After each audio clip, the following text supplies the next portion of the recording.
পরের বিষয়, কিন্তু এখন যে সীমান্ত দিয়ে আসে এলাকার মধ্যে সহযোগিতা করার জন্য কোনটা দেওয়া যাবে না। মাদক ও অবৈধ পুকুর খননে জিরো টলারেন্স বলেছেন এমপি মিলন। বিস্তারিত থাকছে রাজশাহী থেকে লিয়াকত হোসেনের প্রতিবেদনে। রাজশাহীর পবা উপজেলা মাসিক আইনশৃঙ্খলা কমিটির সভা বৃহস্পতিবার বেলা 11:30টায় উপজেলা পরিষদ হলরুমে অনুষ্ঠিত হয়েছে। সভায় প্রধান অতিথি হিসেবে উপস্থিত ছিলেন পবা মোহনপুরের সংসদ সদস্য অ্যাডভোকেট শফিকুল হক মিলন এমপি।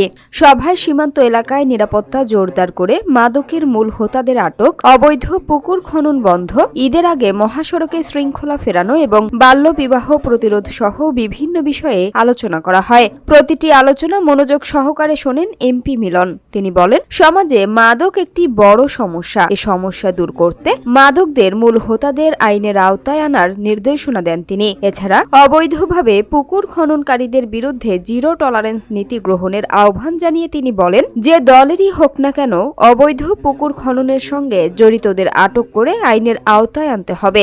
রাস্তাঘাটে শৃঙ্খলা ফেরাতে ট্রাফিক বিভাগকে প্রয়োজনীয় ব্যবস্থা গ্রহণের নির্দেশ দেন তিনি। এমপি মিলন বলেন, পবা শহরের প্রাণকেন্দ্র। এ উপজেলাকে একটি সুন্দর ও মডেল উপজেলা হিসেবে গড়ে তুলতে সবার সহযোগিতা প্রয়োজন। উপজেলা নির্বাহী কর্মকর্তা আরাফাত আমান আজিজের সভাপতিত্বে সভায় বিশেষ অতিথি হিসেবে উপস্থিত ছিলেন পবা উপজেলা বিএনপির আহ্বায়ক আলী হোসেন, সদস্য সচিব অধ্যাপক আব্দুর রাজ্জাক, নলহাটা পৌর বিএনপির সভাপতি রফিকুল ইসলাম রফিক, পবা উপজেলা বিএনপির যুগ্ম আহ্বায়ক সুলতান আহমেদ, পবা উপজেলা প্রকৌশলী মকবুল হোসেন ও সহকারী কমিশনার মেহেদি হাসান। এছাড়া বিজিবি, বিভিন্ন থানার কর্মকর্তা এবং উপজেলা পরিষদের বিভিন্ন দপ্তরের কর্মকর্তারা সভায় উপস্থিত ছিলেন।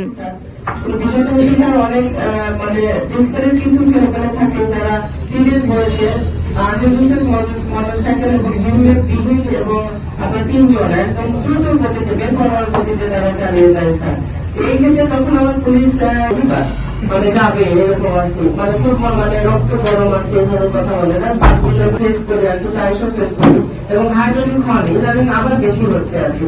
এই বিষয়টা স্থাপিত জোরদার করলে আমার মনে হয় আমাদের পক্ষ থেকে আগে আমি আইন শৃঙ্খলা কমিটিতে যেহেতু সমস্ত গণ্যমান্য ব্যক্তিগণ এখানে উপস্থিত আছেন, সবাই আমাদেরকে সহযোগিতা করবেন এবং আশা করি এই বিষয়ে কারো কোনো নেগেটিভ মন্তব্য থাকার কথা না, যে না এটা ঠিক না আর কি।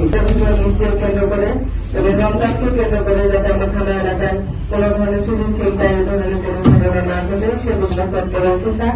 এই বিষয়ে আমি আমার সকল সহকর্মী আইন সভা অধ্যক্ষের আইন স্যার, আপনি যেহেতু এখানে আছেন স্যার, আমাদের কথা বলার সুযোগ হয়েছে এই পুনর্বাসন প্রোগ্রাম। একটা কম্বাইন টিম ছাড়া মাদক দমন করা আসলে খুব কষ্টকর।